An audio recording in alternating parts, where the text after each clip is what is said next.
एक बूढ़े भिखारी की अनोखी कहानी। हर दिन एक भिखारी दरवाजे के पास आकर भीख मांगता था और घर का मालिक हमेशा घर के बाहर आते ही उसे देखकर फिर जाया करता। कई बार उसके लिए गालियां भी बकता। वो कहता, तू जिंदा ही क्यों है? पूरी जिंदगी ऐसे ही भीख मांगेगा क्या? धरती का बोझ क्यों बना बैठा है? और कभी कभी उस भिखारी को गुस्से में वह धक्का भी मार दिया करता। इतना कुछ हो जाने के बावजूद भिखारी के मुंह से सिर्फ यही निकलता कि भगवान तुम्हारे पापों को माफ करे। एक बार सेठ को धंधे में बड़ा नुकसान होने की खबर मिली। सेठ बहुत परेशान था कि तभी उसके दरवाजे पर वही भिखारी आया। गुस्से में अपना आपा खोते हुए सेठ ने उस भिखारी को पत्थर दे मारा। पत्थर लगने के कारण भिखारी का सर फूट गया और उसके सर से खून बहने लगा। फिर भी दर्द से कराहते हुए भिखारी ने इतना ही कहा, भगवान तुम्हारे पापों को माफ करे। भिखारी वहां से चला गया। सेठ सोच में पड़ गए। भिखारी को पत्थर मारा फिर भी उसने सिर्फ प्रार्थना की। सेठ का गुस्सा शांत हुआ।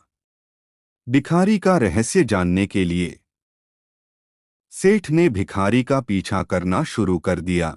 भिखारी जहां जहां जाता सेठ उसके पीछे जाता। सेठ ने देखा कि कोई उसको खाना देता, कोई उसको मारता, कोई अपमानित करता तो कोई गाली देता।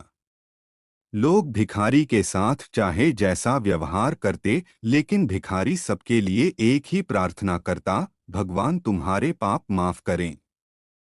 अब रात होने को आई थी। भिखारी अपने घर जाने के लिए लौटा। वो अपने घर पहुंच गया, लेकिन सेठ अब भी उसका पीछा कर ही रहा था। एक पुरानी टूटी हुई खटिया पर एक बूढ़ी औरत लेटी हुई थी। काफी कमजोर और बीमार लग रही थी। वह भिखारी की पत्नी थी। अपने पति को वापस आता देख वह खाट से उठ खड़ी हुई।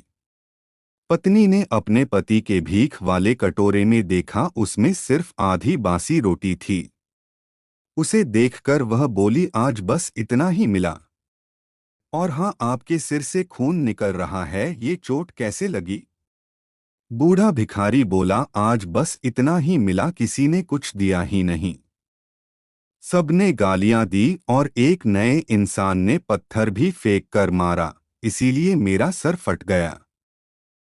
एक गहरी ठंडी सांस लेकर बूढ़ा भिखारी फिर से बोला, यह मेरे ही पापों का फल है। तुम्हें याद है कुछ सालों पहले हम कितने अमीर थे? क्या कुछ नहीं था हमारे पास? हमारे पास हर चीज जरूरत से ज्यादा थी, लेकिन हमने कभी दान नहीं किया। और उससे भी बुरा हमने उस अंधे भिखारी के साथ किया जो हमारे द्वार पर भीख मांगने आया करता था। बूढ़ी पत्नी की आंखों में आंसू आ गए।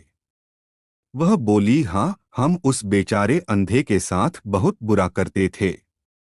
उसका अपमान करते थे। उसे खाने के लिए रोटी की जगह कागज दिया करते।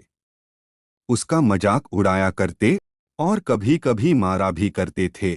मैंने कभी उसको रास्ता नहीं दिखाए। एक बार मैंने उसके मुंह पर मिट्टी भी फेंकी थी और वह हमेशा दुखी होकर यही कहता कि भगवान तुम्हें तुम्हारे किए की सजा देगा। भगवान तुम्हारे पापों की सजा जरूर देगा। उसका श्राप सच हुआ और हम इस दुख भरी जिंदगी में आ गए। भिखारी बोला, हाँ, उसका श्राप सच हुआ, इसलिए मैं किसी को बद्दुआ नहीं देता। चाहे कोई मेरे साथ कैसा भी बर्ताव करे, मैं हमेशा उसके लिए प्रार्थना करता हूँ। मैं नहीं चाहता कि कोई भी हमारे जैसे जिंदगी का अनुभव करे, किसी को भी हमारे जैसे दुखों का सामना करना पड़े। वो नहीं जानते कि वह कितना बड़ा पाप कर रहे हैं, इसलिए अनजाने में हुए पाप की ऐसी सजा किसी को भी मिले, मैं नहीं चाहता। सेठ वहीं पर छुपकर यह सारी बातें सुन रहा था। अब उसे सब कुछ समझ में आ गया था।